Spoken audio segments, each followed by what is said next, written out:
心里有清楚。副主任係啊，呢個貓係特別。副主任係話佢哋好似唔係好，即係冇罪嘅。自從我哋 This conference is no longer being recorded.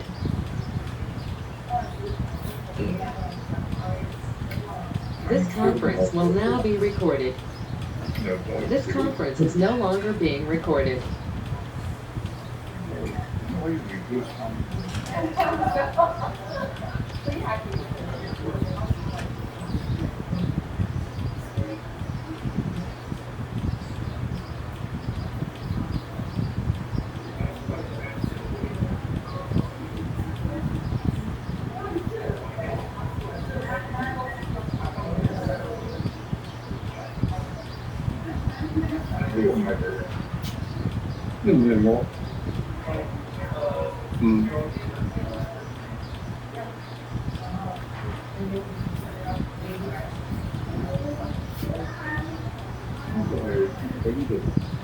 咩啊？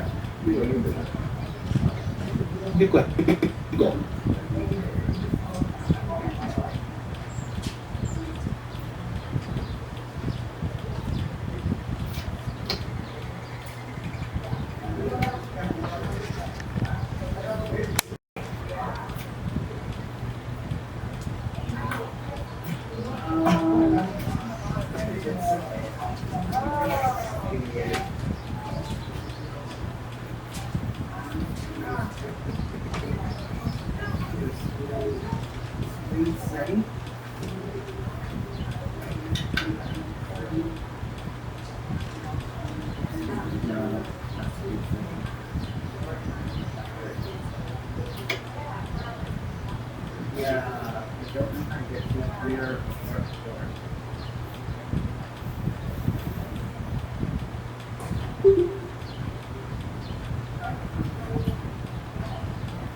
Puppet, want to come up? Here you go.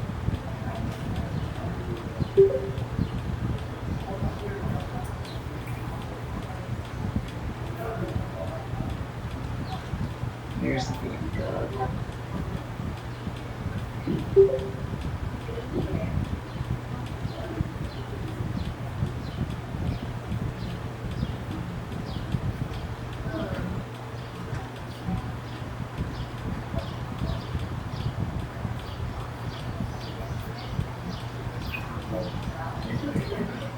Okay, projector connected rear floor wire.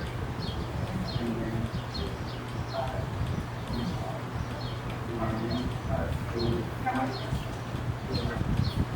there it is. I got it. No, it's all good. So now we know that it's on projector. Perfect. Thank you so much.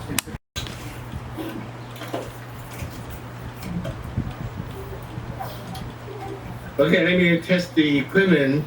Can everyone hear me in the hall? I think everyone hear me. Can you hear me? Can everyone hear me in the audience? Virtual? Yes, we hear you online. Okay, nice. So make sure everyone hear me so I can hear you too, so we can get started. Okay, my name is Cary Chen, and today is June 13, 2022. Rhode Heights Community Council General Meeting for the order by President Cary Chen. Flag salute. Evett, would you please lead us?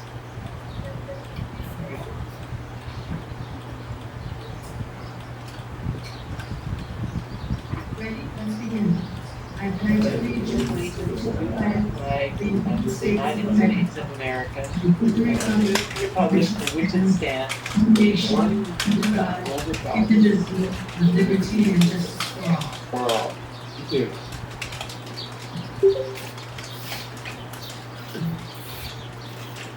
General announcement by Cary Chen. I think I will hand the mic to Maria. We have a very important announcement and for the reorganization of the RHCCC board. Maria, please.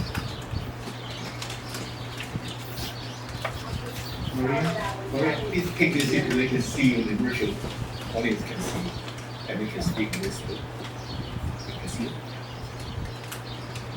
Hello everyone and welcome. My name is Maria Kramer and I'd like to thank everyone that has renewed their membership for the upcoming year, 22-23. If you haven't done that, please, you can come up to the table and we'll provide you with the application. Anyways, I'm going to announce the upcoming board for the year 6/30/20, for the period 6/30/22 to July 1st, 2023. Cary Chen, President. Bonnie Duenas, Reporting Secretary. Maria Kramer, Second VP Membership. Linda Koo. Linda is Third VP Community Improvement. David Koo, he's not here, but he's our treasurer. And Yvette Romo, our historian. We still have 2 positions available. We have the first VP of programs, and we have the corresponding secretary. So if any of you would like to join the board and help the community, please contact or speak to Cary Chen. Thank you. Thank you, Maria.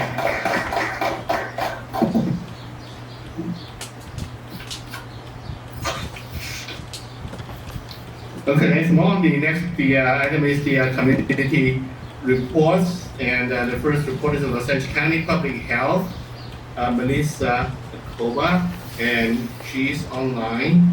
And are you ready, Malisa? Yes, I am. Okay, let me make sure the audience in the hall can hear you. Let's see.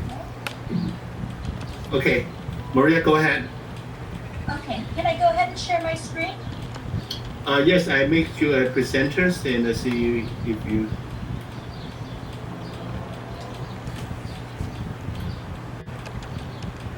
Okay, now you're a presenter. Great, thank you. Okay, so good evening, everyone. Thank you so much for being here today and for having me. My name is Malisa Acoba, and I am with the LA County Department of Public Health, serving Service Planning Area 3, which is the San Gabriel Valley. Now, I'll give you a little update now on COVID-19. COVID-19 has been spreading very quickly in LA County, and our community level, according to the CDC's metrics, is at medium. But this could change to the high level in the next couple weeks because transmission has been so high. There's been an increase in the number of people who have been going to the hospital for COVID-19. And because COVID-19 is spreading quickly and more people are going to the hospital, we might start to see a bigger impact of COVID-19 on our healthcare system soon. If COVID-19 has a bigger impact on our healthcare system, then there will be changes to things like mask requirements and vaccine verification. We'll be keeping an eye on the situation. Now, in LA County, we have reached a total of 2,876,079 cases. And compare that to Rowland Heights, where we've had 9,568. The deaths have been 108 in Rowland Heights compared to 30,522 in LA County. And looking at the proportion of people who are testing positive, about 22.5% of people are testing positive in LA County compared to Rowland Heights, where it's 21% of people who are testing positive. So, the rate for Rowland Heights is lower than LA County, but it's not too far from that. This chart here shows you the number of vaccinations through June 5th of this year. As you can see, children who are ages 5 to 11 are still among those who are lowest in vaccination rate. Rowland Heights also seems to be doing better than LA County in this regard, but the vaccination rates are still quite low in this age group. And so I just wanted to remind you that many children only get mild sickness from COVID-19, but unvaccinated children are still at a higher risk of getting very sick, of getting multi-system inflammatory syndrome. And this is a very serious disease that can have lasting effects. However, parents and guardians can protect their children from the worst outcomes of COVID-19 by making sure that the children are up to date on vaccine and boosters.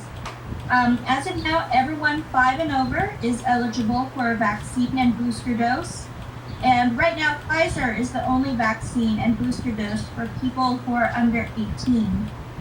However, the FDA and CDC are reviewing data on new pediatric vaccines and should have a new announcement later on this week on Pfizer's vaccine for children who are 6 months to 4 years old, and Moderna's vaccine for 6 months to 5-year-olds and 6 to 17-year-olds. So stay tuned for that announcement as well. This slide here shows the one skilled nursing facility, which is located in the City of Industry, which currently is under investigation for an outbreak. And in this setting, an outbreak is defined as having at least one resident who is a lab confirmed case of COVID-19. And so this particular facility is considered to have an outbreak and is currently under investigation. And with summer now here and people traveling and kids being on vacation, we just want to remind you that there are several protections that we can take, especially since cases are now going up. We do have the chance to mitigate the spread of COVID-19.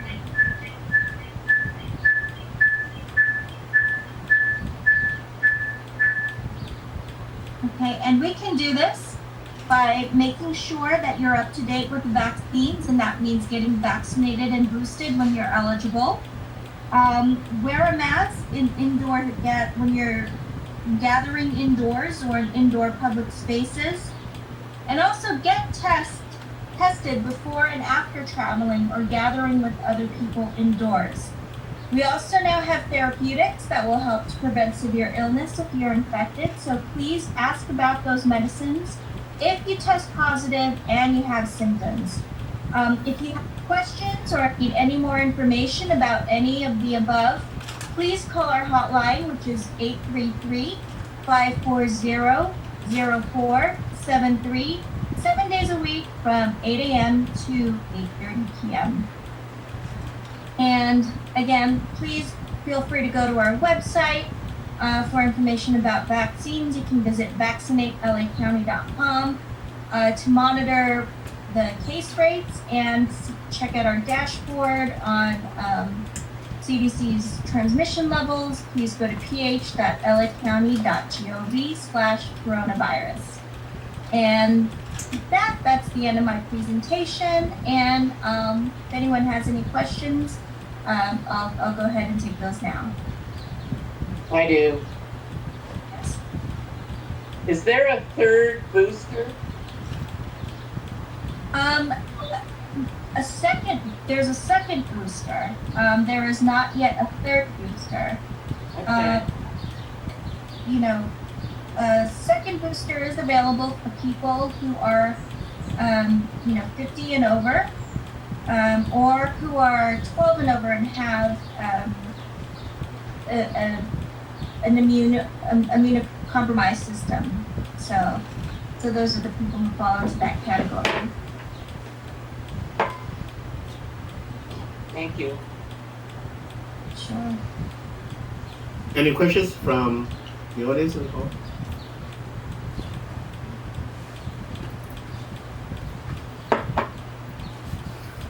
Okay, there's no more questions. Okay. Thank you, so Malisa. much. Thank you very much, Malisa. Thank you. Thank you.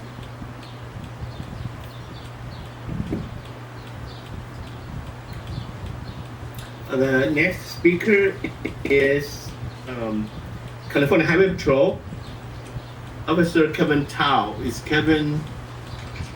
I am here.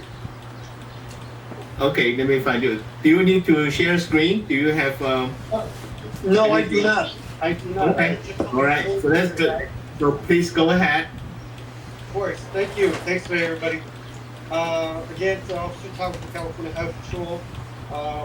We'll be here providing you guys some updates about traffic collisions between April and May. So in the month of April, in the city of Global Heights, the California Highway Patrol investigated a total of about 39 traffic collisions. For the month of May, the Highway Patrol, we investigated 46 traffic collisions. That's a 16% increase. So, with the summer season approaches, we know that a lot of people's going to be on vacation. The kids are out of school. And I know that last time I had talked about pedestrian safety with the kids out of the school. I have to strongly reemphasize the safety of that. When the kids are out riding their bicycles, remind them to always wear their helmet, always wear reflective gears, reflective materials when they're out riding about.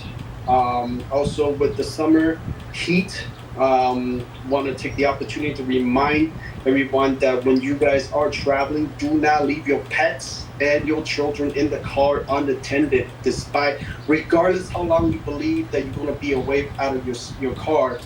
Do not leave anyone under the age of 12 unattended in the vehicle, and also your pets. Those are considered a felony, a child endangerment. All right. Also, we have some good news.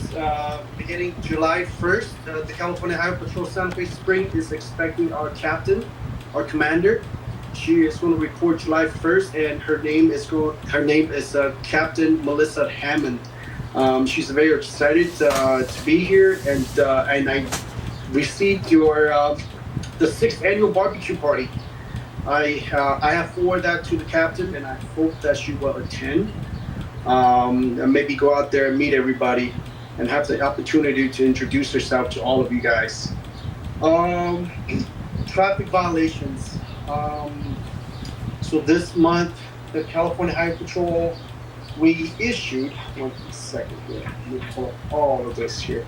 So Santa Fe Springs CHP, we issued a total of 3,175 citations. Unfortunately, I'm unable to break down where those citations are issued by city or by any unincorporated area. But I'll just go over some of the top violations that we've made stop of. We made a lot of stop on the freeway for speeding, for being solo in the carpool lane. Also, we may stop on vehicle that's unregistered. In other words, they haven't been paying the vehicle registrations, and also distracted driving. And believe it or not, we're still getting people that's not wearing their seatbelt. Santa Fe Spring arrested a total of, here, I just have that number. We arrested a total of 42 DUIs in our area, driving under the influence. So those are the numbers. And I just kind of want to open it up, and that's all I have for the City of Global Heights. And I want to open up for anyone who may have questions or concerns regarding traffic in the City of Global Heights. Cary, can you hear me? Yes. Yes, I can hear you. Okay.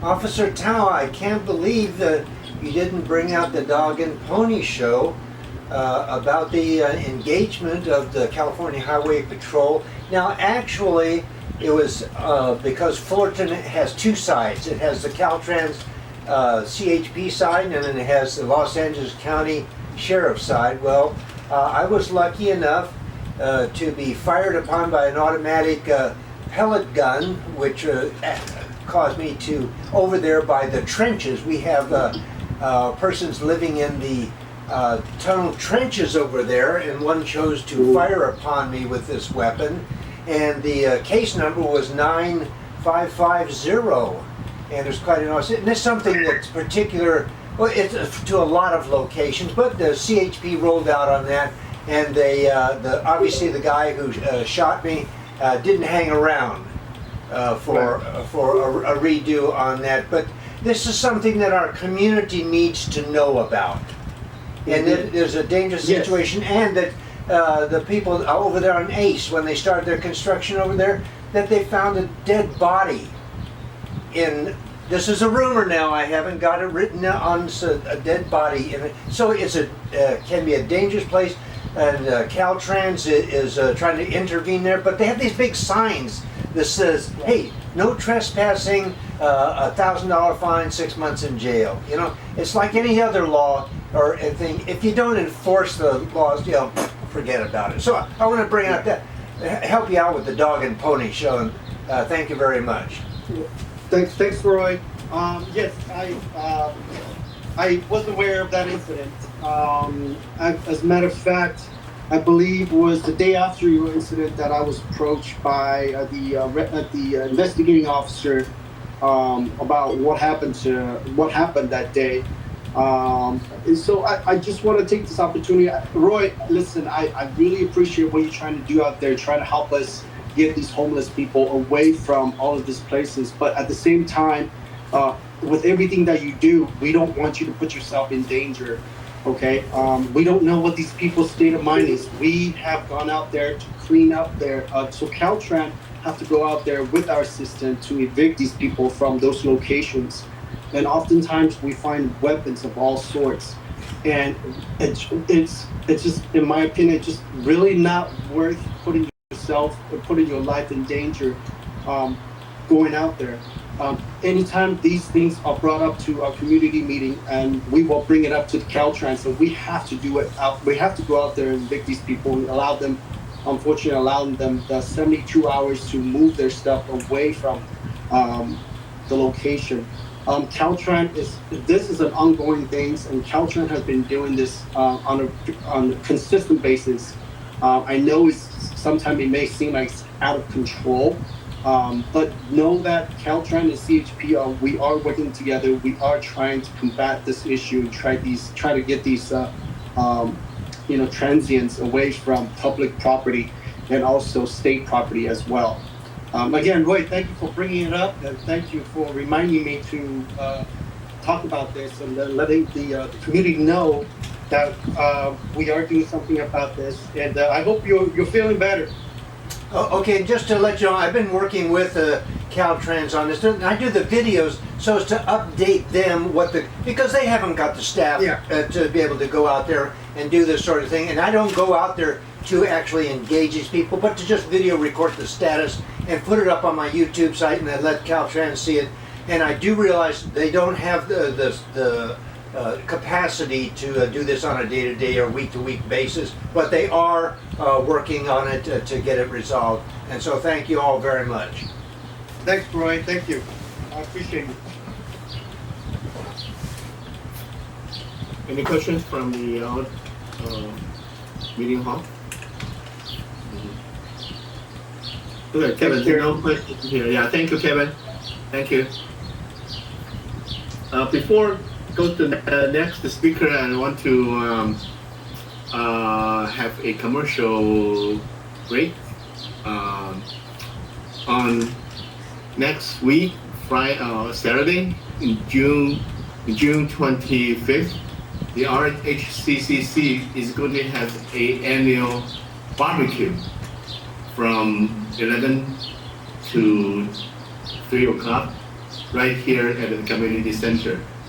And we will invite the representatives from the government agencies and the service agencies to meet the people, the residents in Rolling Heights.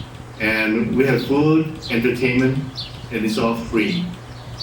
This annual event, and we missed it for 2 years because of the pandemic, and we'll have it back this year. So bring your friends, families, and everyone from Roland Heights. And we will meet here on Saturday, June 25th. I hope to see everyone here. Any questions about the Is it June free, 25th? Cary? It is free, no Okay. charge, no charge. But the food is a limit. We have a 200, 250 something. So first come, first serve. We do have a lot of food, but Okay. early. Right? It's a free. Bring your families, and we want to see you on Saturday, June 25th. Yes, David?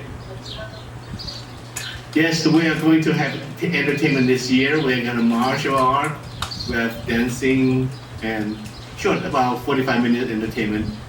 And we'll meet the officials, the local officials. All right? Any other questions for me? Okay, let's get going. Okay, next community speaker is John Dean, representative district, Congressional District 39, Congress member Young Kim's office. John, thank you. Can I go to my side? Yep.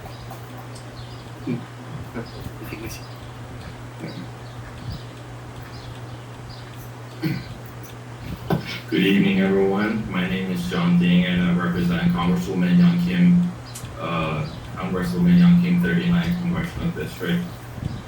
So during May last session, the Congresswoman voted in support of the Access to Baby Formula Act, which Representative Kim is a co-sponsor of this bill. The Access to Baby Formula Act would ensure that special supplemental nutrition program for women, infants, and children recipient can access baby formula, and that manufacturers are evaluating how they would maintain access to formula in the event of another shortage and emergency. Also, last week, Congresswoman Young Kim and the House Committee on Homeland Security Ranking Member John Kekto led a letter to Secretary of Homeland Security Alejandro Mayorkas to demand the immediate use of border security equipment in the federal government's possession that have already been produced and are currently stored by the federal government at huge expense to the American taxpayer. So a lot of the equipment's already been produced and it's being stored in the federal facilities, and it's just not being used. So Congresswoman is urging the border security to use them to secure the border, to solve the crisis we have right now. That's it on the legislative side. Is there any questions? Yeah, this is Roy. Can you hear me? Yes. Okay, just a Yes. quick question. As I understand it, and I can get confused on this in a New York minute, that Congresswoman Kim is our congressperson in the 39th district until November, and then it's going to switch over, that we're going to be in 38. In other words, the congresswoman will no longer be representing us after November. Is that correct? So just let me be clear. So the congresswoman will be serving the 39 congressional district until the end of the year. So not just until November. And November will determine the future congressperson will be for Ohio. Yeah, that's for the 39th district, and of course she's got my vote, even though, as I understand it, Roland Heights is going to be in the 38th district, the way I understand. Is that true? You'll lose us? Yes, they will be in the 38th congressional district. Okay, thank you very much. Appreciate it.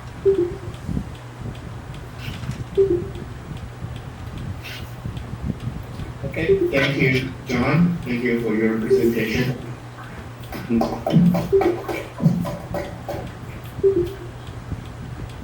Okay, the next community speaker is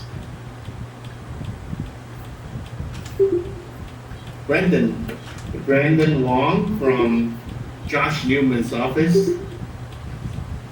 State Senator Josh Newman's office. Brandon. Good evening, everyone. I'm happy to introduce myself as Brandon Wong. I'll be the new field representative from State Senator Josh Newman's office, covering Roland Heights and the neighboring communities of Walnut, Bangor, City, and District. And so tonight, I'm just here to give a quick legislative update in addition to introducing myself and hopefully answer any questions you guys may have. Over the past week, the Senator was happy to co-host a virtual veteran career fair with the organization Homelessness to Hard Hats. We invited representatives from 15 different building trades to an online webinar with approximately 65 to 70 veterans to connect them to workforce development training and other careers in the trade. And we're happy to report that I know the fact that within 24 hours, at least one of the veterans who participated in that event was able to secure employment. And so we look forward to continuing such events in the future, especially in regards to helping our veterans and also improving workforce development and creating new trades. Further, we're also excited to announce that 14 of our bills have moved over out of the Senate into the Assembly. And so as we speak right now, both houses of the legislature are moving through the legislative process. We anticipate that will be completed in the next month, and that the session should complete within the next 2 to 3 months, in which case the status of our bills will be decided then. A couple highlights that I wanted to point out for everyone is SB 1193 is our bill to help modernize the DMV, in which users will be able to opt in to receiving certain notices by email. We're also very excited to hear today that the SB 1036 passed out of the Assembly Committee to establish a California Ocean Corps, which would be within the California Conservation Corps, to help young people experience new careers and workforce development training in helping keep our shores, our beaches, and our coastline clean for future generations. We're also excited to announce that SB 1418 to expand the North Orange County Public Safety Collaborative is moving forward to help guarantee secure funding streams and also expand it to a pilot program in Northern California. Some of you may know that just over the county line, we've been working really hard on helping to collaborate between community-based organizations, local police agencies, and other organizations to help address homelessness in that area. And I think the last thing I just wanted to point out is SB 1237, which is our bill to help waive licensure fees for active duty service members. It would help certain serving National Guard members and California Guard members to essentially qualify for Department of Consumer Affairs license waivers. And so that's the highlights from our legislative agenda that we're moving forward out of the 14 bills. And I'd be happy to take any questions from either anyone here in the room or anyone online. Okay, since no one's popped up, this is Roy. Can you hear me? Can you hear me? Yes, I hear you all right. Okay, now here's the situation that in Los Angeles County, the Board of Supervisors, which I'm going to be addressing tomorrow, needs the state help, and our senator desperately.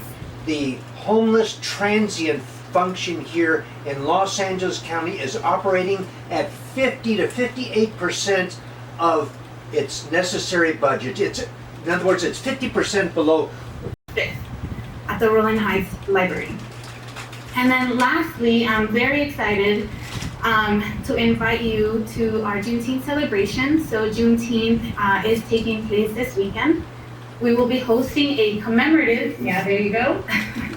We're hosting a commemorative event this Saturday at Dalton Park, which is a very small unincorporated island between Azusa and Covina. So we invite all of our, especially unincorporated area residents, to come and join us. It's the first one we're hosting with County Parks and Rec.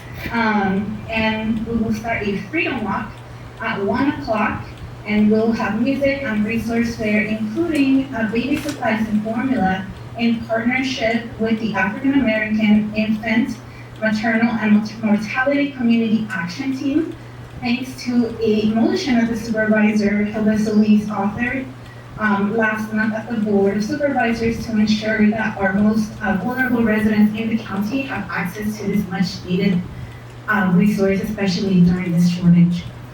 I also want to remind you that Juneteenth is a recognized holiday in the county of Los Angeles.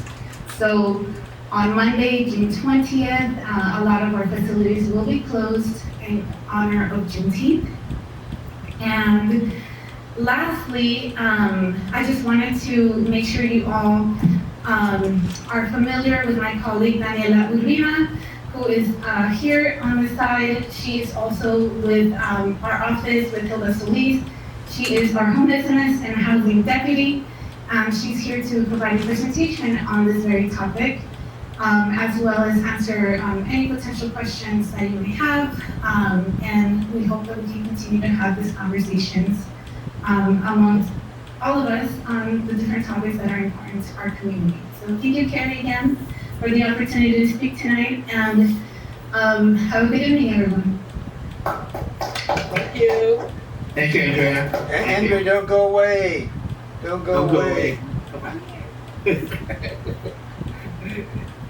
Roy has a question for you. Do you have a question? Andrea, you know you're one of my favorite most people besides Ryan. There you are. Yeah, you can't see me. I have a little video problem. But I want you to confirm to this audience here that Roy Humphreys has been out there at the supervisors meeting and championing the cause of establishing a countywide system of campsites for the transit and homeless, and just to get them off the streets and give them a place to go where we can collectively and in an organized fashion provide services for them.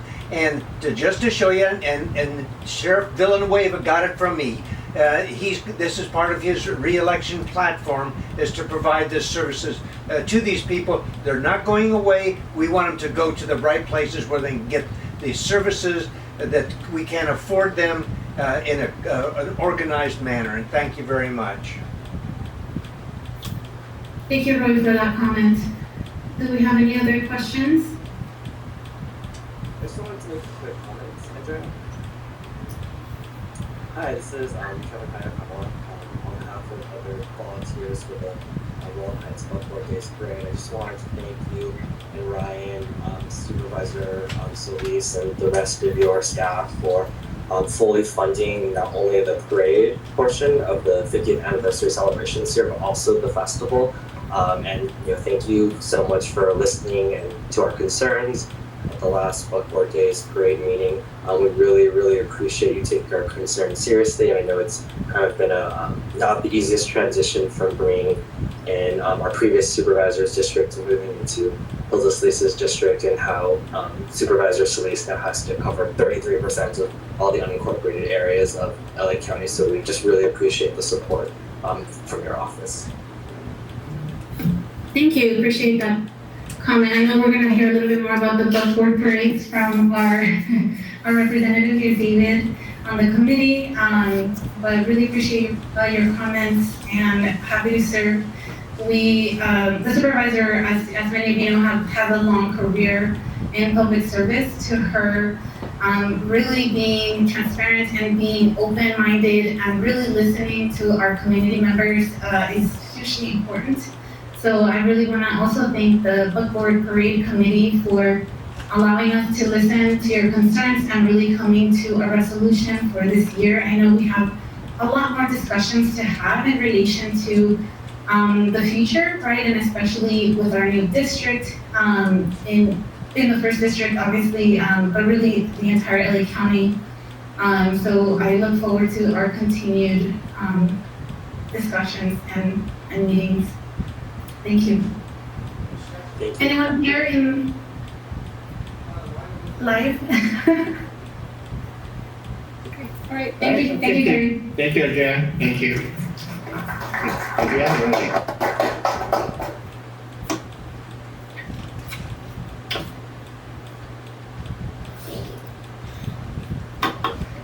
okay, next speaker is San Gabriel Valley Council of Governments Fullerton Roads Separation Project, Maria Cano. Is Maria Cano online? Are you ready? Yes. Yes, and I don't need to. Okay, Sure. you have any presentation? You want me to make you No. presenter? Okay. No need. Okay. That's right. Okay, please go ahead.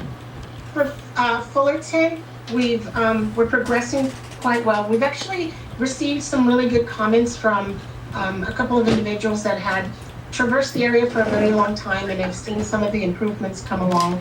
We are currently on the East-West Vale Avenue third phase, currently at 40% complete, with the target date still being November for the full opening. So everything looks to be in place. And keep in mind, 40% at this stage, it's really because the major part of the work is probably now that we're at excavation, cleanup, and forming, and then obviously the second part of that will go a lot faster. So again, that is, sorry.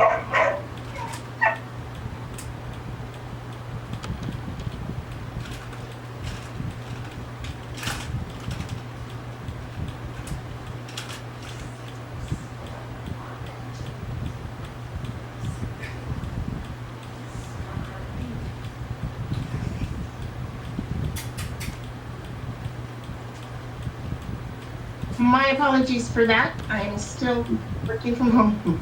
I do anticipate that there'll be some impacts that we'll be feeling soon, with the idea that we will again come to the council with not only information but also patterns as these change. Because what you see a lot of out there is a lot of the temporary mechanisms. There will be permanent mechanisms when we start seeing the end of this phase or come to fruition. We'll kind of see more of that greater improvement for the area. And I think the benefit that it brings long term is gonna eventually be what we're all looking for. But we will, and we are dealing closely with some of the general impacts to local businesses. Mainly it's access to their driveways, but most of that has already been pre-negotiated. So there isn't anything new that is surprising. That is an assurance from both the ground level of the development of the project and now where we're at is certainly what is expected. One of our major players out there is Cathay Bank. So if anyone does go to that particular bank, we've worked very closely with them over the years and continue to do so. Some of the improvements there, which will be very apparent very soon, because they're currently in the next phase of construction, which is a retaining wall along that corner. And so you're actually going to end up seeing that image of the end product, because you're going to start seeing that retained to the level that it's going to be permanently. So they're currently, that's currently where the face is rolling onto, and you'll see some of that work actually this week coming up. And with working closely with the bank and their customers, we don't anticipate too many issues other than the anticipated traffic, but that again has all been worked out closely with the bank.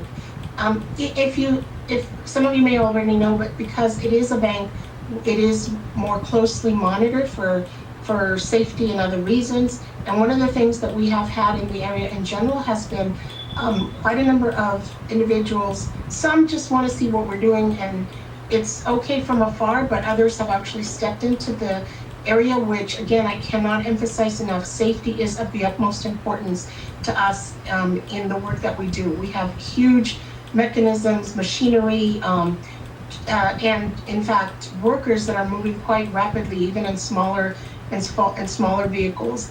And they have their own language for safety, and they know what to look at and how to signal each other.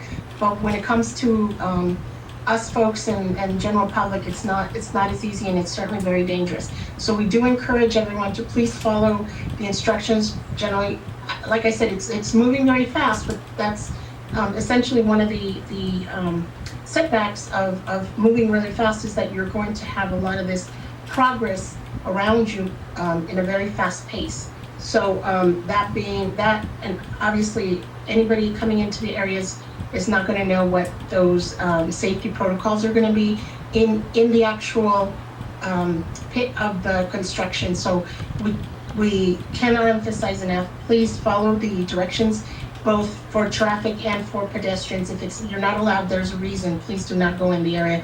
There's some areas that are very unstable as well. So you really, I as a not only certified to be in particular areas around the tracks, but also within the project, even have my own challenges. So I can imagine someone who's not going to understand that and may not have the protective gear, the PPE, and so a lot of this comes into play. And I say it because we have had some people that have moved beyond those. So that has been, but again, the project's moving forward quite well. Everything that you see out there is in place, is part of where we're at and where we should be at this stage of the process. So we're very, very happy to be continuing to move forward with Fullerton and to continue to make the progress that we have. One side note of that, which I'm sure we've mentioned here a number of times, on a number of occasions, not only are we seeing an influx of more homeless in the area, we're also seeing more instances of theft. So please be aware. I mean, I like yourselves, like Roy, will be out there and have called on a couple of incidents just as I'm out there. But I guess we're all eyes and ears, and we can all help in any which way, because after a certain time, that side is closed, and we had a recent theft where somebody actually drove away with one of the vehicles. So and that was after hours. It was during the holidays. So anything can happen, but again, we welcome your eyes and ears. So certainly, if you're driving in the area and you see something suspicious, it's okay to call it in. There's nobody supposed to be in the area after a certain hour, and no machinery is supposed to be moving, because it all requires safety protocols. So I thank you for your eyes and ears, but I also thank you for the safety consideration that you give us. With Fairway, I know that's not necessarily always on topic, but we have just a quick one. That one is moving progressing well, and it's also on target as promised to deliver a underpass access by the end of the year. So that's our goal. And that's my presentation on both those projects, if anyone has any questions.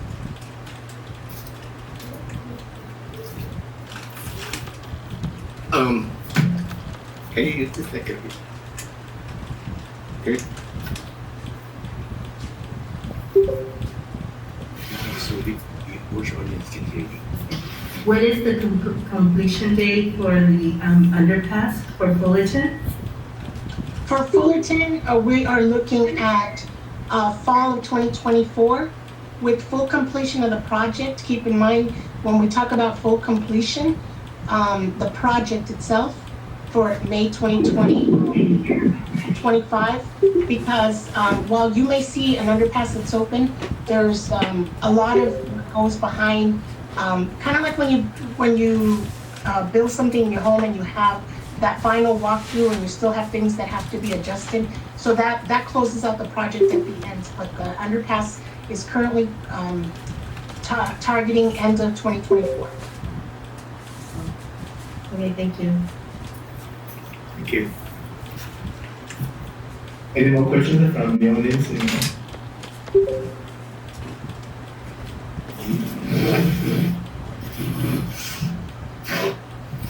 Any questions from the audience online? Okay, Maria.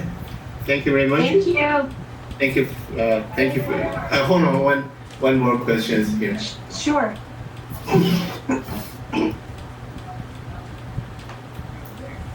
Can I ask a question too? Yeah. Hi. Why is it taking longer under the underpass in Fullerton, almost 10 years versus the one that was completed in Nogales? We have different challenges with each one of these projects, and we also have a lot of these factors that you have seen most recently. Besides, so there's a different situation with Fullerton. We had that was explained a few meetings Maria, ago. can you speak one? Maria, can you speak? Repeat one more time, because the audience cannot hear you. Sure. Yeah. So every project is a little different depending on the circumstance of there's a lot of factors that fall into play. There's a schedule that kind of says generally if it's a one bridge project, what to expect as far as completion and projection. But as you move forward with some of these areas, let me give you an example like Fairway. Fairway is it's not that far away from Nogales, but the ground itself is very different, and a lot of that time has been invested in stabilizing that part of the area because of the condition of what, once you start digging, you discover what really lies between underneath piles of dirt. It's a matter of determining at that point when you're actually ready to build, whether that ground itself is ready for the building process. And that kind of has affected Fairway. With Fullerton, as you may be aware, we had a situation with a contractor, and we can get on into more detail, which we have in the past, but I don't want to repeat to those that have already heard the story. But basically, in summary, it's been, in that one, it was a contractor, and then in between both projects, which was not the case obviously for Nogales, it's been a supply and demand issue as well. So that affected us once we started, because Fairway never had that problem, never had the contractor problem, but it in fact has dealt with supply and demand. Just most recently, a project was completed in Pico Rivera, and it was kind of touch and go, because the one issue for them at the tail end of it was cement. So there's a shortage on cement.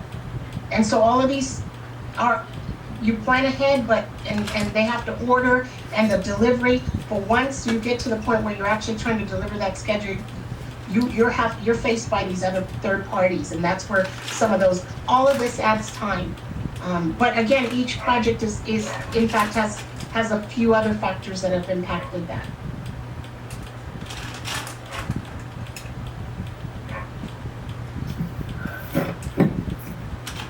Any other questions?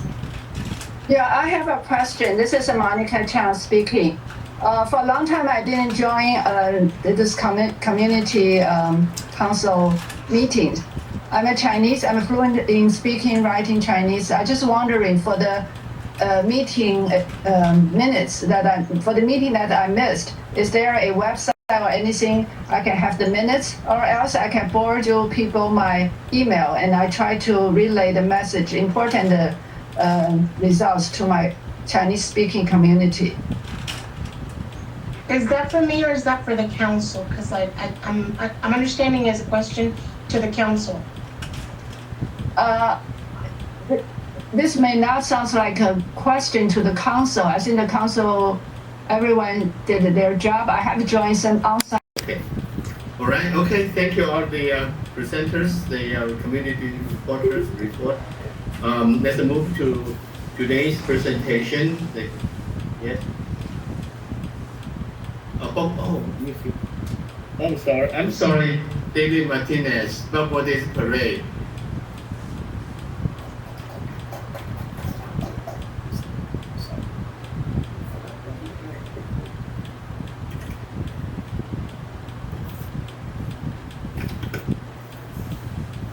Thank you for inviting me, Cary. As you know, every year we had a buckboard day, except for the last 2 years. 1 year we had a virtual parade, which came out on the day of the parade date. Last year we had a scavenger hunt where we highlighted 10 places here in Roland Heights. It was very educational for a lot of the families and kids that participated, and we had a great turnout. Well, this year we could finally come out and actually hold a parade. What is going to be great about this parade? It is our 50th annual parade. We have,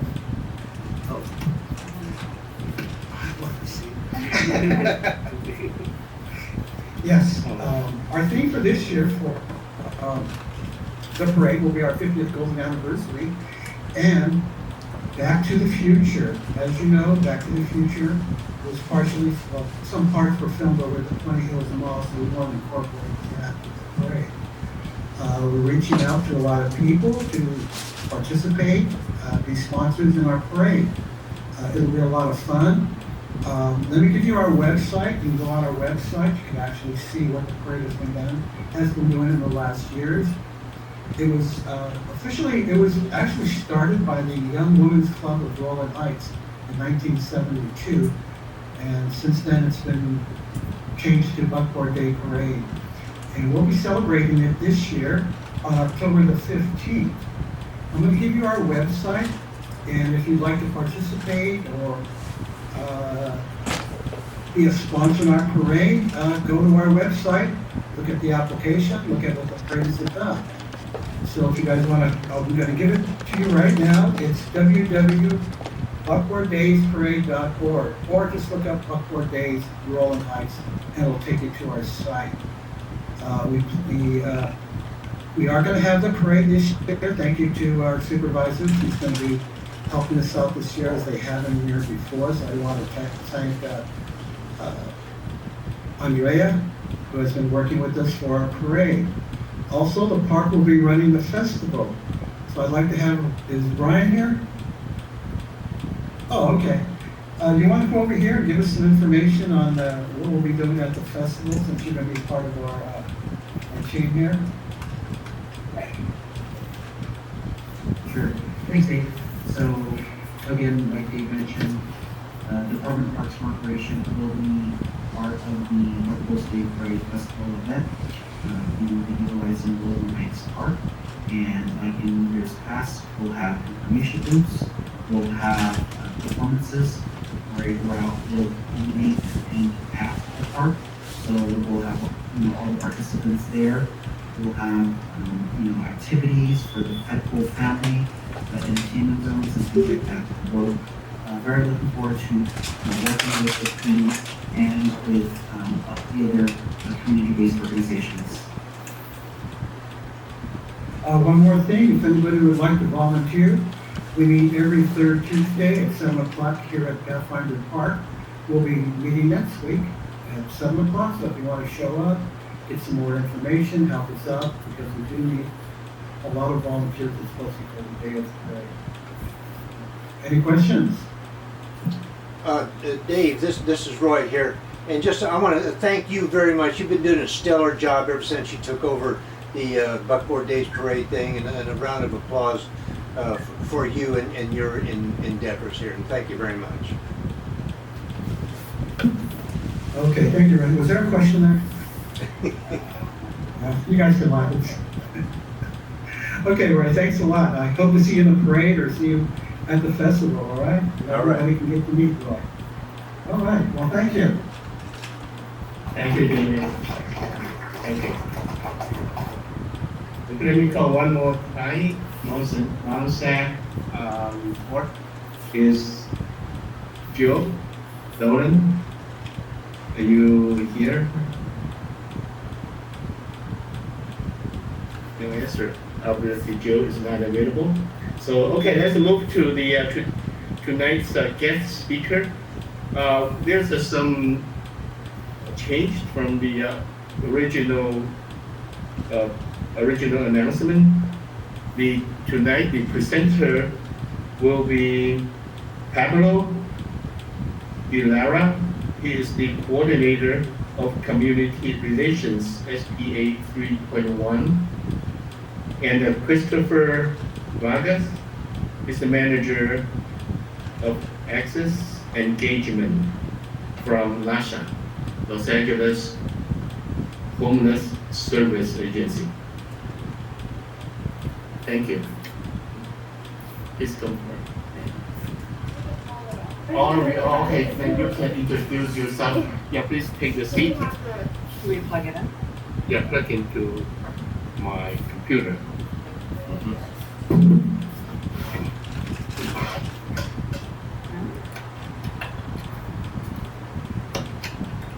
You might be able to go. There we go. So you need to share screen. I think So you you need to go to could- the file first. Do you piece it all four together?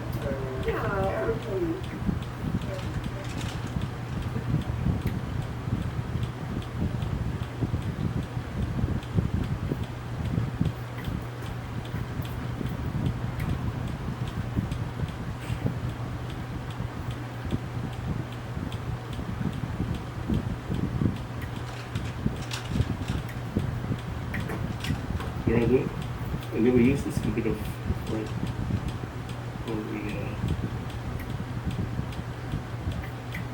No, that's your Google Doc.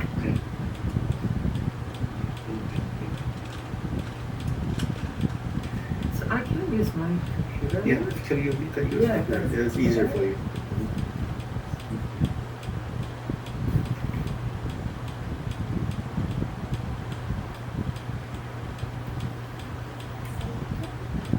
And then shut it down for the volume. So let's take this out. Sorry about that, you guys. All right.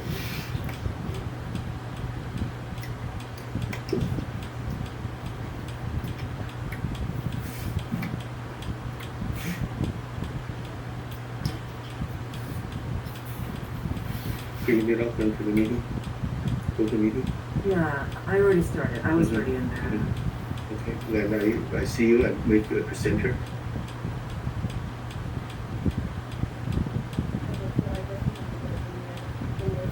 Yeah, we could all, use this mic, yes. Oh, you know? Yes, I'm gonna log in right now. Mhm.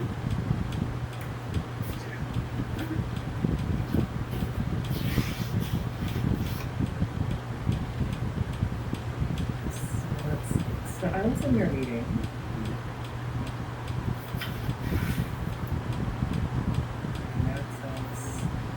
Let's have a 2-minute break, then we can get ready.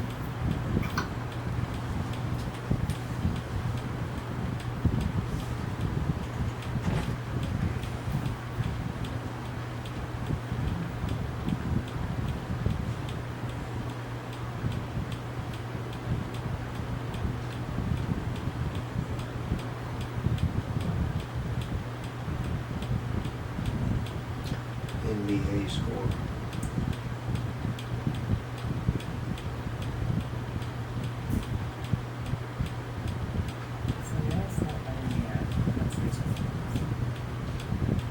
Okay, Cary, while we're waiting here, the Warriors are leading the Celtics 85-77 in the fourth quarter with about 6 minutes to go.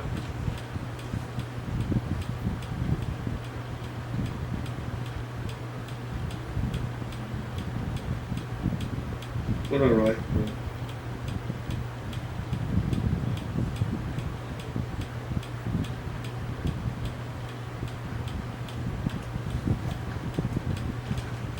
So from the last one, and I'm not really sure it's not working. It might be faster if we go your route, because now it's showing me there's an arrow.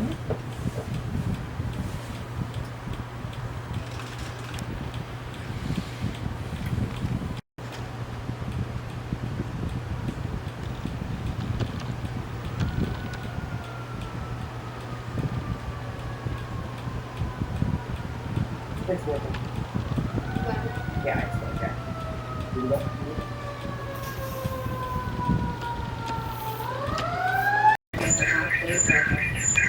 Yeah. You can just present from over there. I make you a presenter so you can share your screen.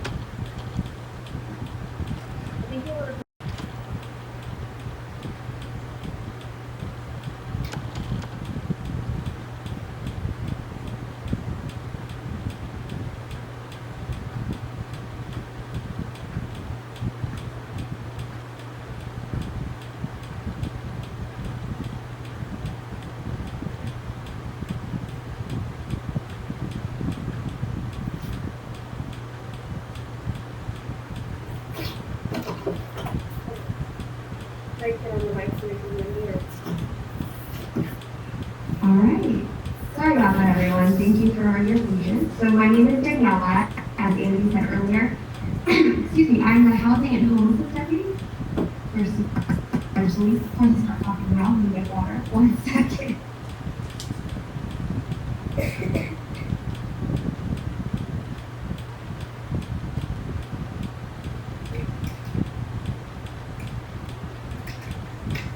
Sorry about that, everyone. So I am the Housing and Homelessness Deputy for Supervisor Solis, and I am joined today by Ashley O. She's with the county's homeless initiative, and Cary already introduced my colleagues from Malisa, Pablo Delara, and Chris Vargas, who will also be part of this presentation.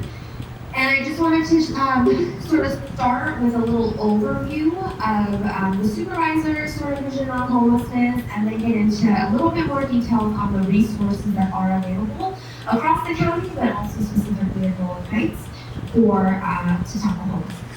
So next slide, please. More support when it comes to homelessness because they don't have sort of a city infrastructure kind of overseeing additional resources for homelessness.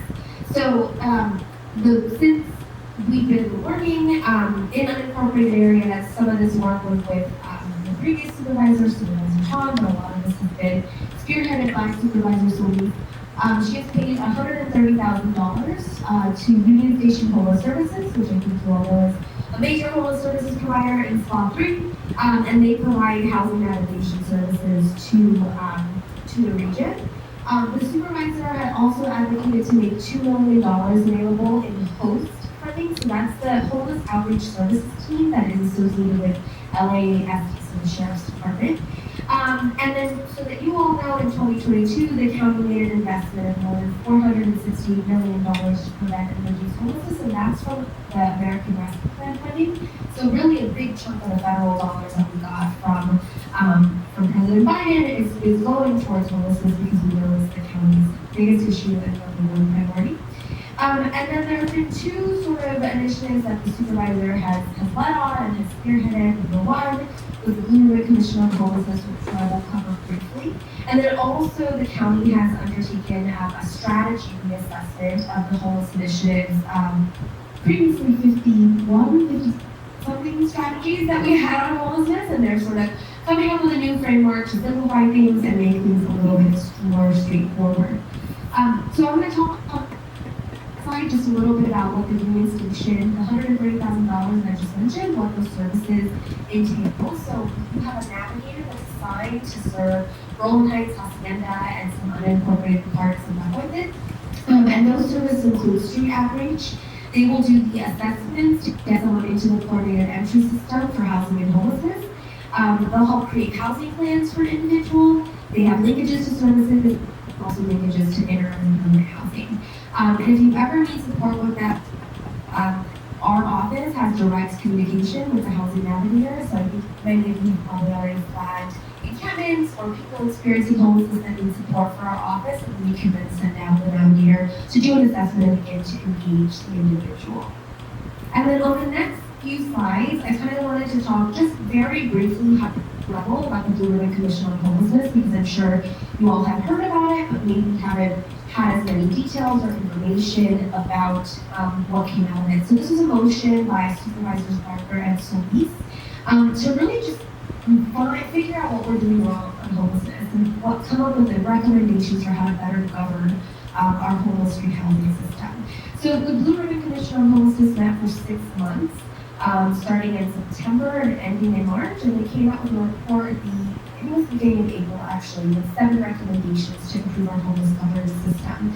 And I'll go through these really briefly, but after, what you'll see on these slides is one side is the recommendation that came from the report, and the other side is the actual board motion that the supervisor moved forward on May the 3rd to start implementing some of these initiatives. So, number one, the Birch recommended to create a county entity around homelessness. And the idea there is that, the county doesn't really have a entity.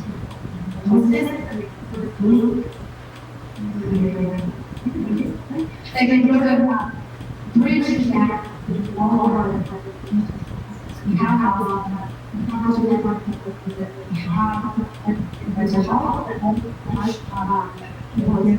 this in one way, shape, or form.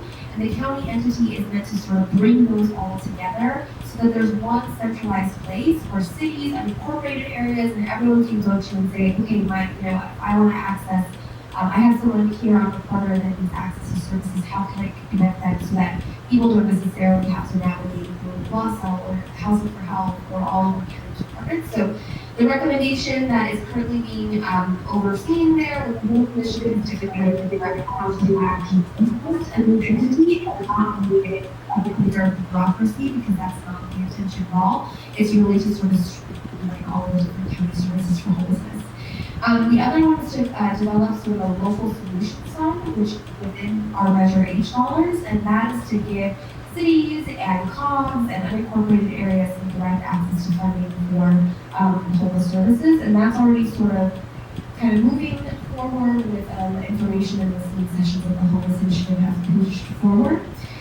There's also a couple of recommendations around LAWSA, that's 3, 4, and 5 on the next slide, Ashley, which are really about streamlining LAWSA and really getting down to what is the role that LAWSA should play in the system. And there's, whether that is just sort of continuing care, whether that is, just LAWSA has grown so quickly, we think that there's overlapping roles with some stuff that the county does, and so just trying to make it clear what LAWSA's role is supposed to be in the system, as well as some sort of mission councils that we're speaking on. Right now, the Homeless Initiative is kind of looking to see what the feasibility of implementing some of those are and what those implications might be. There's also a recommendation or request around data sharing, because everyone wants to have more data on what's going on with homelessness, what are the outcomes, what are we tracking, and how do our community partners actually get to see those outcomes and that impact on a regular basis. And then the last one was to kind of develop an executive level action team to try to set common goals. I think, the county has its goals for homelessness, the city of LA has its goals for homelessness, all of our 88 cities in the county have their own goals for homelessness and what they want to achieve, but we don't actually have one cohesive sort of vision that kind of encompasses the whole region, and I think that's where we get into a lot of problems where people say, oh, such and such city just did a cleanup and now all the unhoused residents are here, and I think unincorporated areas feel that a lot when they feel that cities would just push them unhoused residents into their jurisdiction. So the hope there is that if there's like an executive level action team that can kind of set common goals and standards, we'll have a little bit less, of that in the future. So that's an overview that I just wanted to share what the supervisor has been working on in terms of homelessness. I'll hand it off to Ashley, and Ashley, I can do the slides for you. And she'll talk about some of the work that the Homeless Initiative has engaged in, as well as county services that I think we don't always talk as much about that do outreach and engagement on homelessness. I'm not sure if people online will actually know us. It's online, it says media, it's like Kiro, it says Alameda, so this is on pictures. I can log on. Oh, okay, so it's that way. Got it. Thank you. Okay. Thank you. Oh, what is it? There we go. Hello, everyone.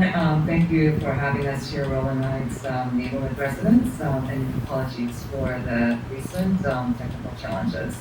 My name is Ashley Yo. I'm with the CEO of Homeless Initiative, and it's really a lengthy presentation, but then we will share a copy of our presentation, but we really did want to provide some overview of homelessness in LA County, as well as the County Homeless Initiative, the new homeless framework that was recently adopted by the board, county mainstream services that target to address homelessness, and then we want to take a moment on street outreach, and then the encampment resolution protocol. So just very briefly, and then because I have about 18 slides, so I will go through it relatively quickly. Our 2020 homeless point in time count was 66,000 people who experienced homelessness on a given night in January of 2020, and out of them, over 48,000 people were put on shelter, and over 18,000 were actually living in shelters. Next slide. The Homeless Initiative is a county-wide initiative that was launched by the Board of Supervisors in August of 2015, and we were charged to come up with a multi-pronged set of homeless initiative strategies to combat and prevent homelessness. And there was an extensive community outreach process where we met with all key stakeholders, including the cities, the homeless service providers, the philanthropies, and just pretty much everyone, including neighborhood councils. And this is the very rough timeline where it says in 2015 August, the Board of Supervisors launched the Homeless Initiative that is structured within the Chief Executive Office. And in 2016, in February, the Board of Supervisors, as Daniella has shared with you, adopted 51 strategies, multi-pronged, and then committed $100 million to jumpstart the implementation of these strategies. And then in 2016, in December, Given the state of the homelessness crisis, the board declared a state of emergency and then placed the measure H on the ballot measure. And then in 2017 March, the voters approved it by 69%. And then in 2017 July, Homeless Initiative began using Measure H revenue to implement these strategies. And Measure H is a 10-year sales tax dedicated to combating homelessness, and at this time that will sunset in September 2027. So the next slide is pretty much what I shared with you, and our goal is to help 45,000 individuals and families to move from homelessness into permanent housing within the first 5 years. And on top of that, additional 30,000 families and individuals to avoid becoming homelessness within the first 5 years. As Daniella also has shared with you, the Board of Supervisors, knowing that it's been 5 years since the Homeless Initiative strategy was adopted, they asked the CEO to report back with the recommendations on improving and modifying existing set of strategies and to distribute resources in a racially sensitive way, and then of course to increase city's participation in augmenting the investment to really maximize the outcomes. CEO conducted a pretty comprehensive analysis, and also again by engaging very extensive work that's been adopted by the board. It really does take an all hands on deck approach because it really requires multi-jurisdictional collaboration as well as community stakeholders. Number one, the first pillar is to coordinate a system that links critical infrastructure and drives best practices, and then to prevent people from becoming homeless, and then to link and navigate everyone to an exit pathway by connecting people to resources, and then to rapidly rehouse using interim and permanent housing, and then lastly to stabilize them so that they don't return to homelessness. So we really looked at homelessness rehousing system, which is really a homelessness system, and then there's the mainstream government systems, oftentimes provided by the mainstream departments within the county, and then last but not the least, participation of cities who have over 85% of the land use jurisdiction, so they have a tremendous influence in terms of land down use policy and housing development. The next slide will show, I'm sure, just 3 key bullets that the new framework preserves the critical infrastructure of the homeless rehousing system, and it really emphasized the need to collaborate with partners to implement racial equity practices.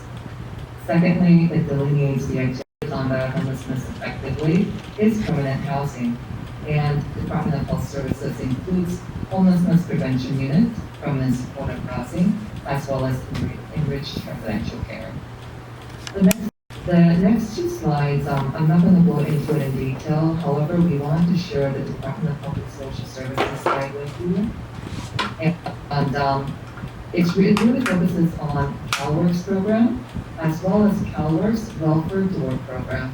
The latter program is specifically tied to the employment program, especially for those people who are capable of generating an income. As you can see on the left-hand column, there are various services for CalWorks, including temporary homeless assistance, as well as permanent housing assistance, and permanent housing arrangements program. And then on the right side, there is temporary homeless assistance program again, moving assistance, as well as eviction prevention program and a rental assistance program. Let's skip over next slide, because I want to finalize a couple of slides here. Department of Health Mental Health Services, you may have heard of this program. The HOME team, which stands for the Homeless Outreach Mobile Engagement Team, provides field days on the streets, outreach and engagement, support and mental health services to individuals with severe persistent mental illness who are experiencing homelessness. And the HOME teams work very closely with the community partners. And we wanted to share one example with you that the HOME team worked jointly with our Los Angeles Homeless Services Authority partners, Street Medicine, Unit Station Homeless Services, which is a homeless service provider serving this region, the grocery market staff, and parking lot security to assist the homeless individual. The client received outreach services for about 2 years, and this is really important to emphasize. It's not just one touch where people decide that, yes, I want your help. sometimes it requires that multiple touches and engagement for them to really want to actually exit homelessness and enter into interim housing. The great news is that after 2 years of effective engagement, she's now living in a motel, working on her housing application and actively working with mental health services and Union Station Homeless Services, and ready to transition into permanent housing. Two more, we have also wanted to highlight street outreach, which again, where there's a collaboration between Mental Health Services, our Lost Partners Mental Health, and then on the bottom we have Homeless Activity Services team called Host, and Daniella also covered that as well, where our LA Sheriff Department, where they're trained to specifically work with the homeless population, and which also has been very effective as well.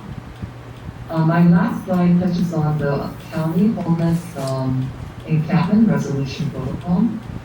Typically, this protocol is activated when there are 5 inhabitants or more in a certain encampment. And this protocol applies to the unincorporated areas of LA County, county parks, and county properties and cities where the Sheriff Department is the contracted law enforcement agency. So in closing, what I want to really summarize is that there are various mainstream service departments in LA County, and also that moving forward, we're going to be really emphasizing all hands on deck.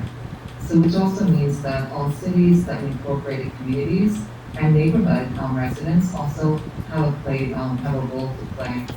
So we look forward to strategic engagement as we move forward, and then to see how we could implement the new recently adopted framework to really effectively prevent and combat homelessness.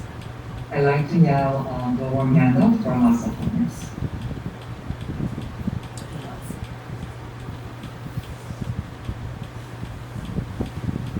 Hello, good evening everyone. This is Paul Zalara. I'm the Community Relations Coordinator for Service Planning Area 3, the San Gabriel Valley, for the Government Affairs Department here at WASA. So we wanted to begin our portion of the presentation by covering a quick overview of WASA. So WASA stands for the Los Angeles Homeless Services Authority. We are a joint powers authority between the city and county of Los Angeles. WASA is the lead agency in the LA Continuum of Care, meaning that we are the regional planning body that coordinates the housing and services for people that are experiencing homelessness in LA County, with the exception of Pasadena, Glendale, and Long Beach, because those cities have their own COC. So WASA is governed by a politically appointed 10-member commission. 5 commissioners are appointed by our county board of supervisors. The other 5 commissioners are appointed by the LA mayor and the LA city council. Now, the commission does have the authority to to provide planning and make decisions on planning, budgetary, funding, and program policies. Next slide, please.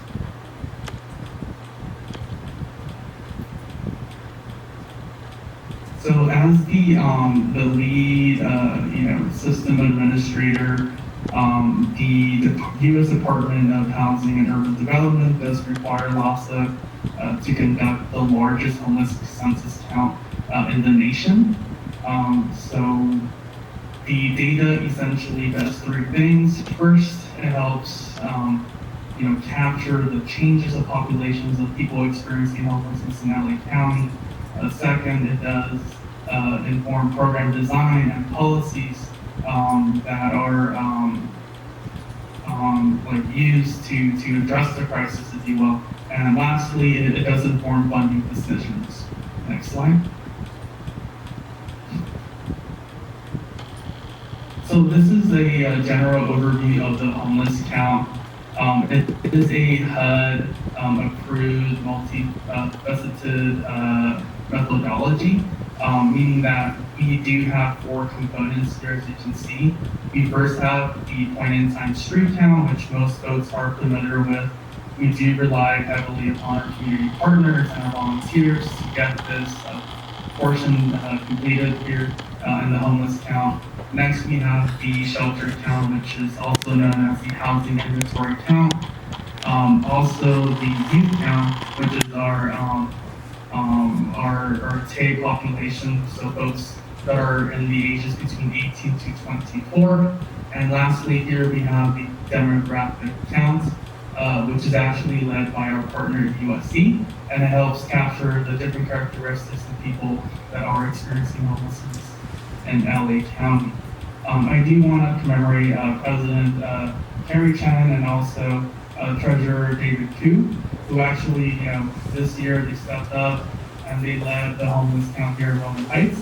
It actually took place here at the community center. So LASA does look forward to our partnership and hopefully collaborating next year for next year's count.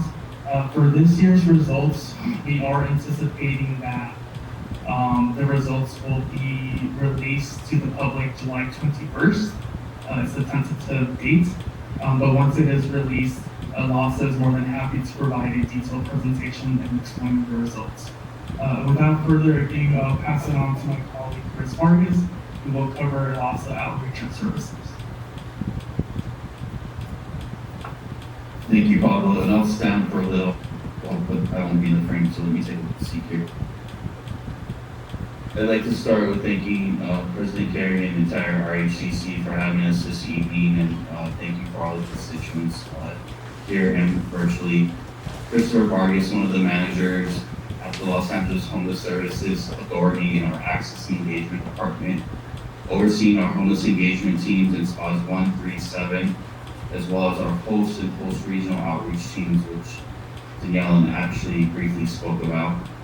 So I'd like to start with a presentation on LA HOP.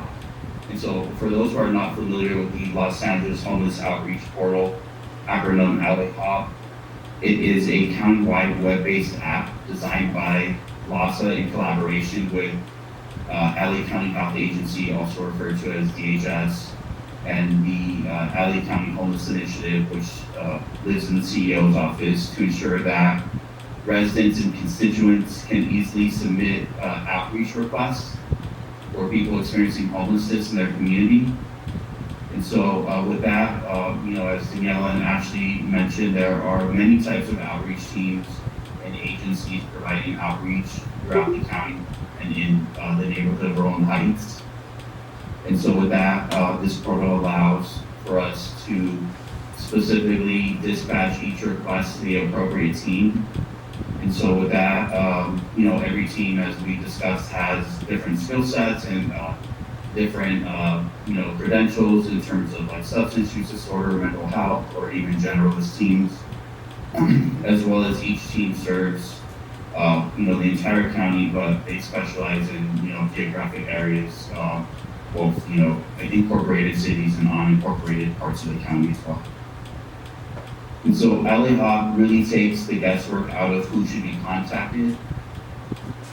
With that being said, there's an outreach coordinator in the region that screens all of the requests submitted through the portal, which we like to refer to as the air traffic controller. And so with that, and I'll play a demo too of what the portal does.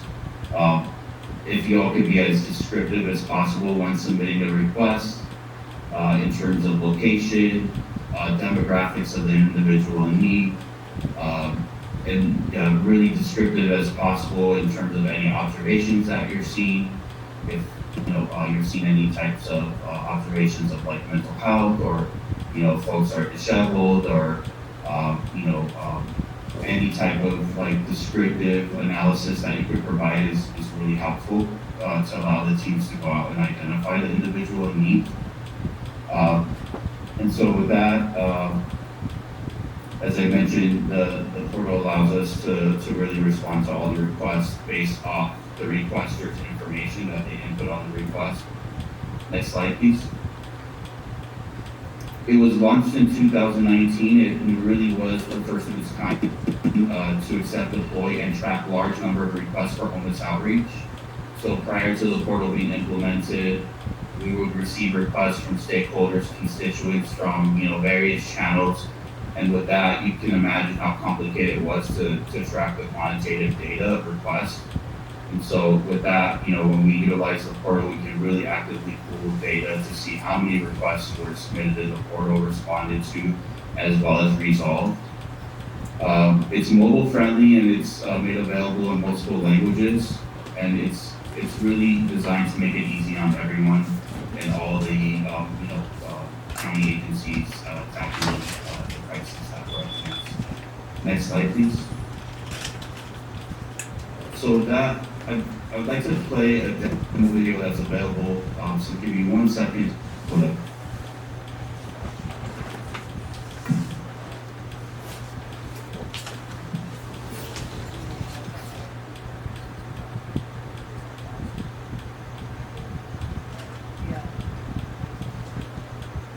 You would have to come here.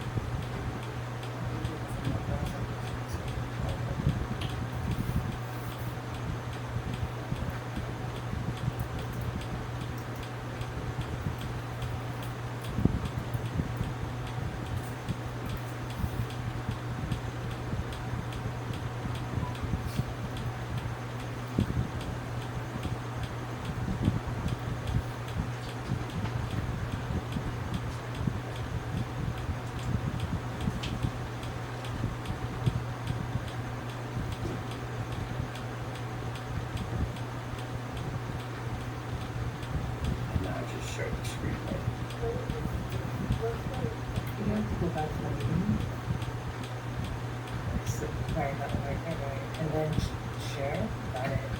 We got it, Daniella. Thank you.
It's still showing. Got it. We've all seen people experiencing homelessness all across Los Angeles County and right in our own communities. We want to help, but sometimes we're not sure how. Now, it's a new online tool so you can join the movement to fight homelessness and help our homeless neighbors get the assistance they need. It's called LA HOP. That's la-hop.org. It stands for LA County Homeless Outreach Portal.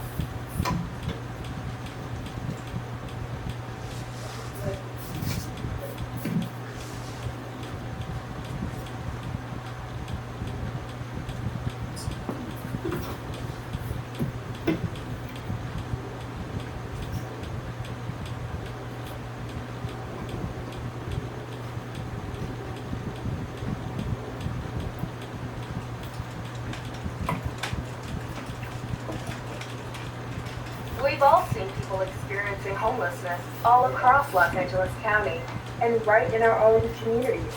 We want to help, but sometimes we're not sure how. Now, there's a new online tool so you can join the movement to fight homelessness and help our homeless neighbors get the assistance they need. It's called LA HOP.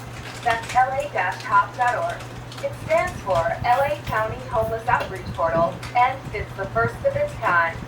Anybody with a mobile phone or computer can use it, and it works in multiple languages. Here's how it works. If you see someone on the street who needs help, go to la-hop.org, type in a location, or use the icon to show where the person is. Then describe the situation. The more detail, the better. After you submit the request, is assigned to an outreach team that helps move people from homelessness to housing. This is when the hard work begins. Outreach workers often need to make multiple visits to build relationships and connect people to services and housing, and it can take a while to get people moved indoors. With so many people to serve, it may take a few days for an outreach team to be deployed. Priority goes to the most vulnerable. LA HOP does a lot, but it can't do everything. It's not for medical or mental health emergencies, and it's not for reporting crime, graffiti, or illegal spending. But it does put the power of help at your fingertips, and that makes you part of the movement to combat homelessness across Los Angeles County. Thanks for being part of the solution. Learn more at la-hop.org.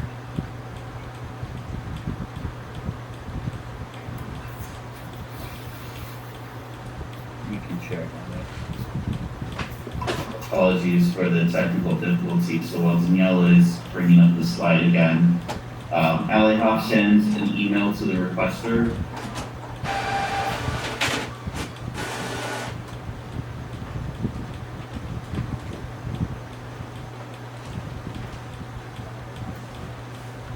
You got it.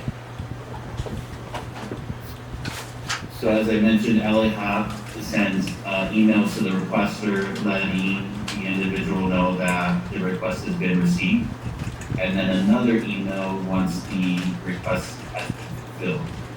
So really important, and then required by the law to protect the privacy of the people experiencing homelessness, we are unable to share service details or updates, though you will receive an email confirmation once the individual has been contacted by an outreach team.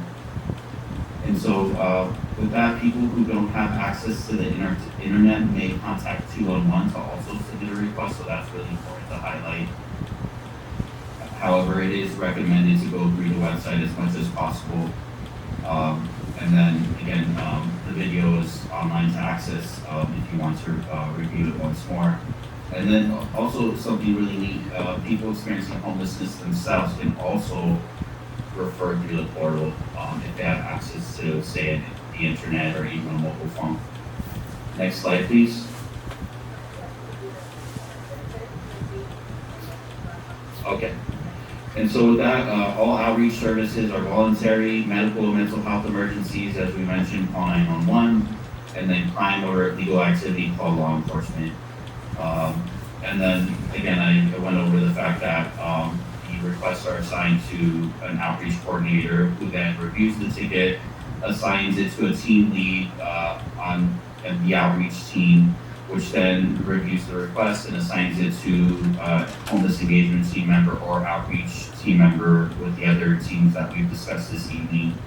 And then once the request has been fulfilled, then there's an email sent to the requester. And then lastly, I just want to point out some data as it relates to Spot 3, so the entire San Gabriel Valley Service Planning Area 3. From January of this year to May 30th, there has been, and this is loss of data only, 3,086 total contacts made by our homeless engagement teams here in the region. So that's pretty impressive because, again, that's only 6 months into the year. 7,429 services provided by LASA homeless engagement teams here in Service Planning Area 3, which includes but not limited to survival resources, PPE, assessments, referrals to health, mental health, substance use disorder treatment, problem solving, referrals to interim housing, rapid rehousing, and permanent housing. And then again, from January 1st to May 30th, 2022, 194 referrals made to permanent housing in this entire region here. And then our teams also support community stakeholders on special projects to engage people experiencing homelessness, like resource fairs and homeless connect days and things of that nature.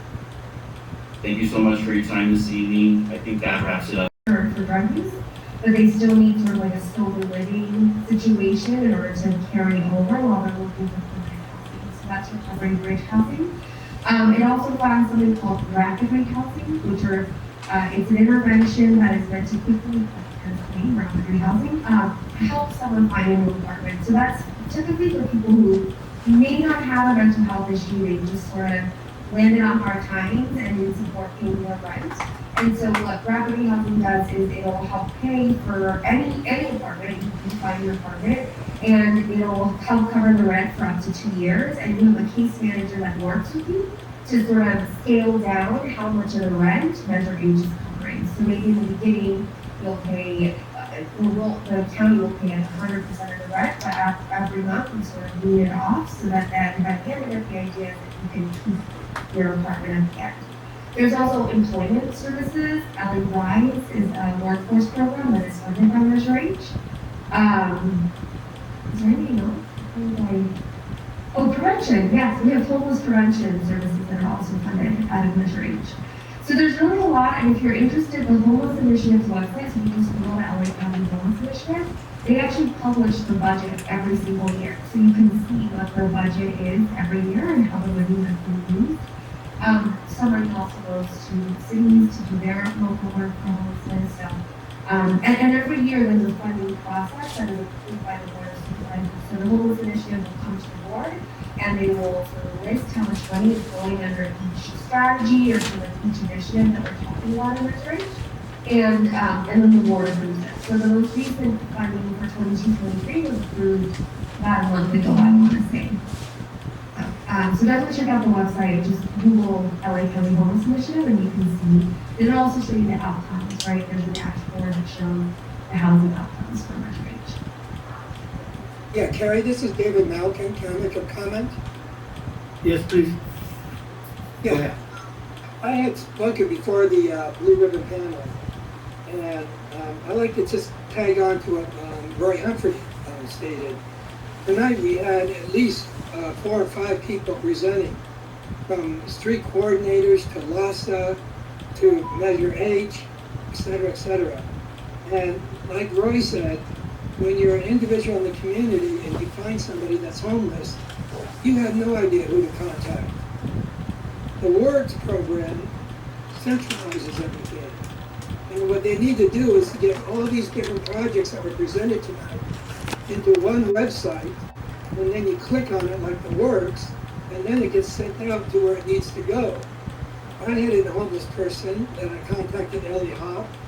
Ellie Hop came out, gave him personal hygiene items, gave him food to eat, and gave him clothing. Otherwise, they said they have no authority to do anything else because he's not a danger to self or to others. He continued to live where he was living. We got somebody across from Rite Aid. He's got like 5 grocery baskets full of belongings, and he lives right on the sidewalk, 24/7, never moves, right there on the sidewalk. And you don't know who to call. If you call somebody, they don't come out. If you call the sheriff, they say they have nothing to do with homeless. And so you really don't have a coordinated effort. You have a lot of services, and I admire you for that. It's just that the common person in the community cannot access that service because they don't know how to do it. I've even called 211, and then I've been told, well, we don't handle homeless at 211. So, you know, if you get a program like the Works, like Roy Humphrey was saying, then you got a killer program that's usable, that works, and that helps solve problems, and makes it easier for the community to outreach.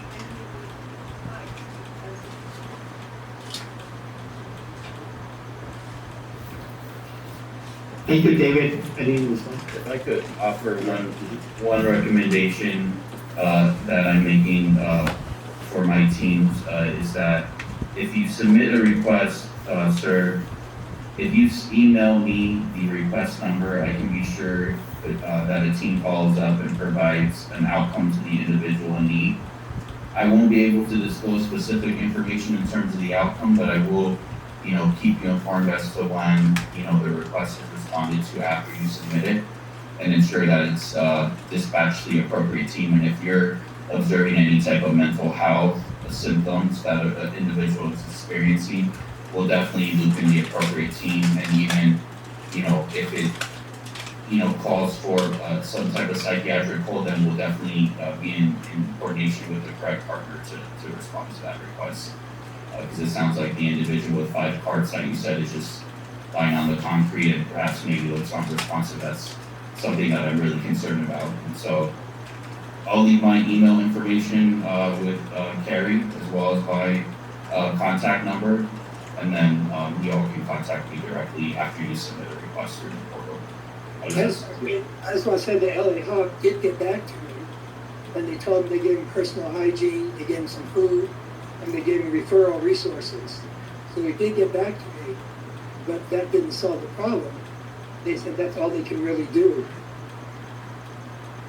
Yeah, and there is a lack of shelter, and that's evident too, and there's a lack of permanent housing, and so we can explore not only, the permanent housing and interim housing option, but even things like problem solving, which can entail like some type of family reunification locally and even out of state. And so there's also those options to explore. So again, it's a little unfortunate that we're unable to disclose, information because of privacy. But rest assured that we exhaust all those outlets to ensure that the individual doesn't remain on the street. And I think Daniella has some input on that as well. Yeah, I think I just wanted to emphasize the point that if we don't have a shelter bed or a permanent housing bed, there's not a whole lot we can do with the individual. And that's often the barrier that we face, is that we don't have enough beds to move individuals to. So outreach is great, and it's an important component of everything that we do. And we need to have our outreach team out there, so we've built it before. But until we have enough shelter beds, and that's interim and permanent housing, I think you're going to see sort of the same thing with LA Hawk, that it doesn't always solve the problem because we don't have someone to place the individual. So I hear you, David. I know it's frustrating, but we're all facing, and not just people experiencing homelessness, I mean, home buyers and renters, we're all facing this sort of severe housing shortage that is really hampering our efforts to One other refinement you might make is sometimes the homeless are in locations that aren't easily seen on a map. So it might not be at an exact address, and it's very difficult to, when you need to give the location when there is no actual address to send it to, because they're not at a regular address. So that's just another point you may want to do. Secondly, is there a way to figure out like how funding is dispersed, like under Prop H and things, how much actually went to Rowland Heights? How many services is that are actually in Rowland Heights? How far away are they? How familiar are they with Rowland Heights? I just didn't get a feel of how well they know our community. Cary and David, and the facility is closing, so we are not able to so we could continue. That's another we want to move. Yeah, so Teri, I think it was Teri who was speaking. I would recommend you go to the Homeless Commission website. There's also a breakdown of how much money goes to every region by SPA. So you may not see the breakdown for Rowland Heights specifically, but there is a breakdown for the services that are done by SPA, and Rowland Heights is a part of SPA 3. So you can see, just generally speaking, what has been done in the region and how much money has been allocated for SPA 3. Thank you very much. Thank you for the whole team and spending time with us. Thank you, listening. Thank you, everyone in person and everyone virtual. And remember, June 25th, join us for the barbecue event. And the next meeting will be July 11th. Thank you. Good night. Okay, and thank you to Cary and all the others in the coordinating council. It's hard to get people to get out there and do the job, and so thank you guys for stepping up. Appreciate it. Bye now. Good. Thank you. Good night.